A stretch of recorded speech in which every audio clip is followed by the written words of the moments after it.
Dear students, I am Rajesh Ranjan. I will be teaching you a new topic, that is units.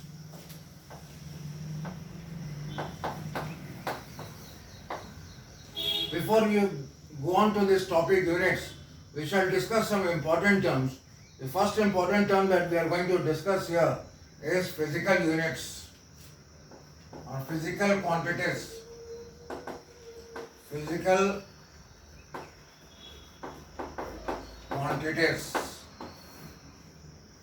In physics, we come across several quantities like mass, length, time, etc. And all these quantities can be measured. So, all those quantities that can be measured in physics are known as physical quantities. So, all those quantities that can be measured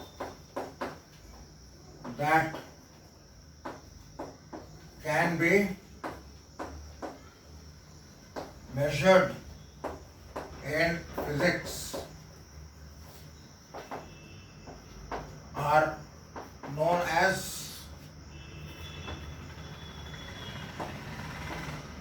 physical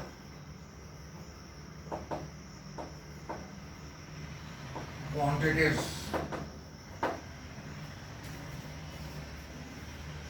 For example, mass, length, time, force, energy, etc. So there are several quantities that can be measured. So all such quantities will be called as physical quantities. Now there are some other you can say other feelings which cannot be measured. Those are not physical quantities. Can you measure how much a person is happy or how much a person is sad? You cannot measure that. So these are all human emotions. So human emotions are not physical quantities. Now, so how can we exactly say how can we exactly classify physical quantities? Physical quantities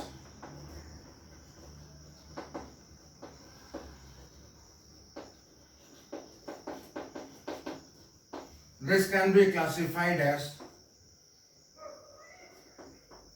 fundamental physical quantities and derived physical quantities. Now those physical quantities which are independent in nature, that is, it cannot be derived from other physical quantities, will be called as fundamental physical quantities. So fundamental quantities are those physical quantities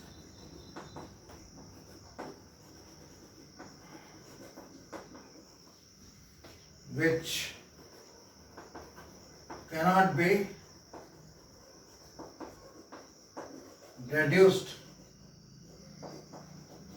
or derived from other physical quantities. Whereas, for example, mass is independent in nature. This cannot be derived from other physical quantities. Similarly, length. This cannot be derived from other physical quantities. Similarly, time. This also cannot be derived from any other physical quantity. Now let's come to derived physical quantities.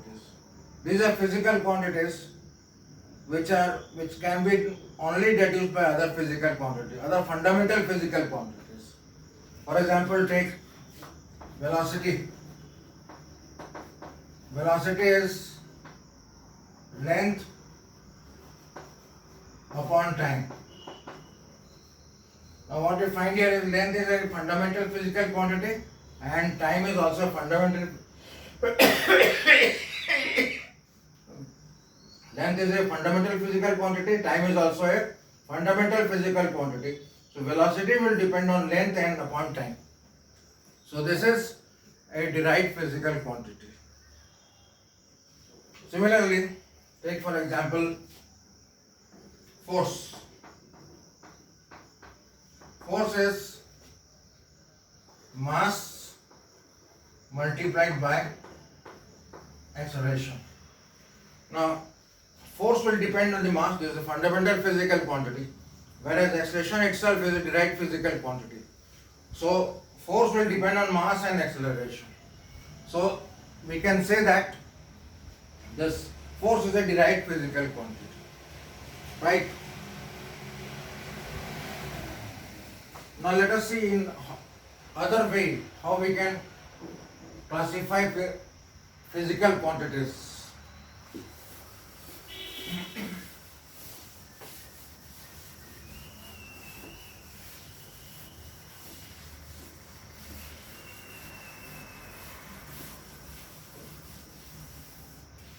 It can be classified as scalar physical quantity, and secondly vector physical quantity. Now let us come to these one by one. Scalar physical quantities are those physical quantities which have only magnitude and doesn't have any direction. So this has only magnitude and no direction. For example, distance, energy, etc. When I am telling about the distance, we don't tell about the direction, because distance can have any path. Say a body is moving from point A to point B. It can travel via any path. If it travels via any path, that means it can have any length. So distance will not have any direction. It can have only magnitude. The length of the path is distance. Similarly, energy. Energy does not have any direction. So energy will be called as this scalar physical quantity. But vector physical quantities are those physical quantities which has magnitude as well as direction. For example, force. It has magnitude as well as direction. Suppose you are applying a force along this direction. So it will have a particular magnitude as well, it will have a particular direction. So force will be called as vector quantity. Similarly, suppose we talk about velocity.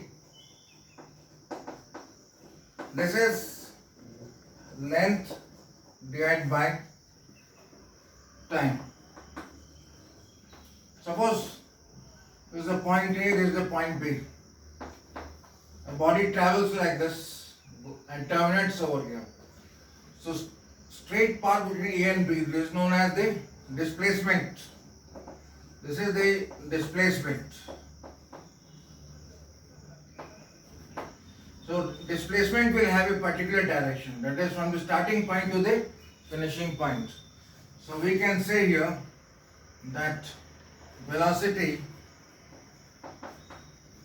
is equal to displacement upon time. Now displacement at a particular direction. So velocity will have the same direction in which the displacement takes place. If a body is moving from here to point A to point B, then the straight path between A to B will be the direction of the velocity of the body. So this is how we have seen we can classify the physical quantities.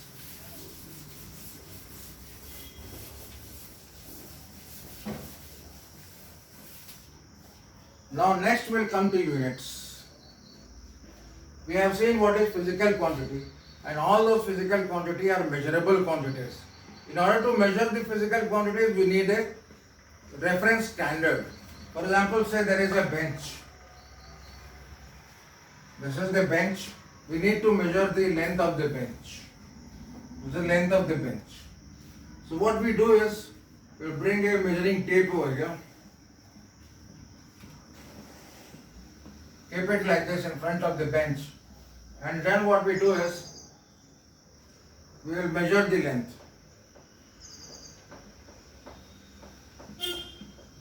So this is the measuring tape. It has graduations like this.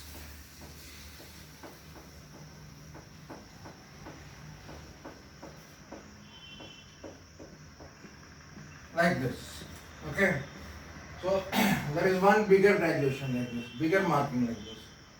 So this length may be taken to be reference standard of the length. And in terms of this reference standard, we can measure the length of the bench. So if we count the number of markings, 1, 2, 3, 4, 5, 6, 7, 8, 9. So total number of counts is 9. Say length of this is U. And number of countings here is N. So total length will be N into U. The total length. That is N into U. So N is the total number of reference standard and U is the value of this reference standard. So by this we can measure the length of the bench. Suppose we have some other unit, say it has reference standard is N dash, reference standard is say U dash, and number of marking is N dash. So U dash into, this will be equal to U dash multiplied by N dash. Or in other words, we can say N into U is equal to N dash U dash. But in both the cases, the length will be equal to each other. Right. So all those reference, it can have reference standard for time, it can have reference standard for mass, etc. For example, for mass, what do we have? We can have kg, we can have pound, we can have gram. So there are several reference standards in terms of which we can express the reference standards. Now let us see what are the important requirements for a unit. The important requirement first of all is that it should be well defined.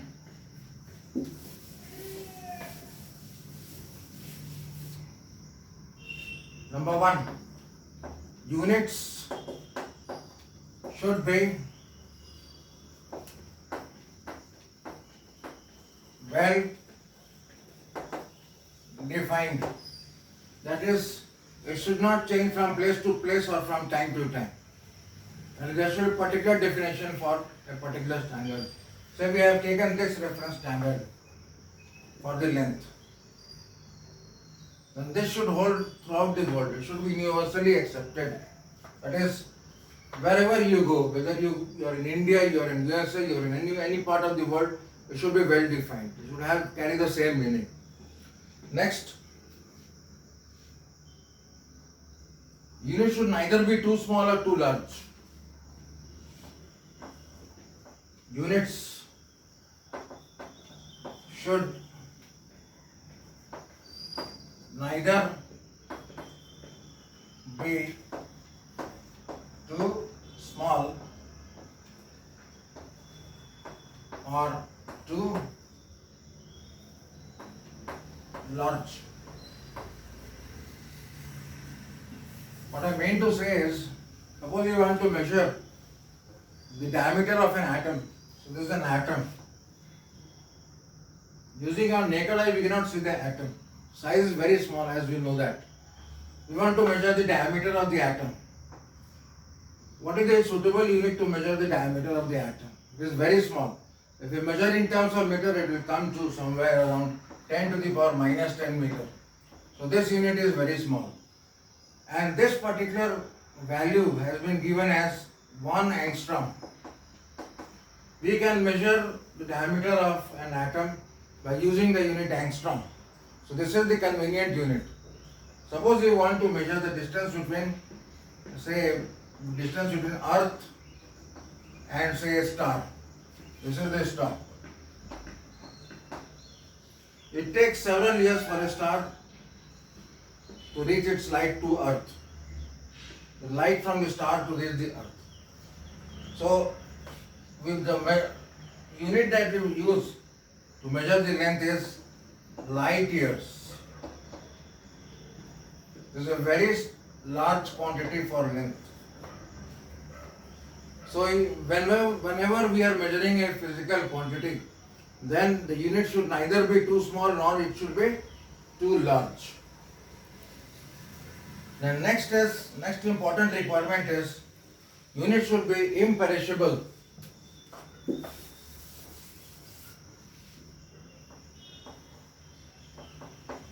It should be imperishable. It should not get destroyed from one place to another. It should be the same. Next important point is that the unit should neither change with time nor with physical condition. It should not change with time or with physical conditions like temperature or pressure.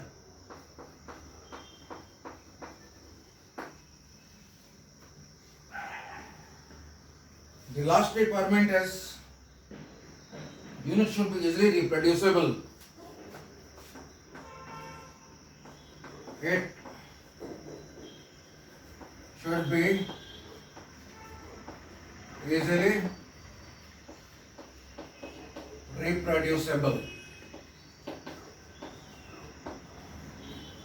Okay, so this is all about the units. We will further discuss about the units in the subsequent classes. Thank you very much.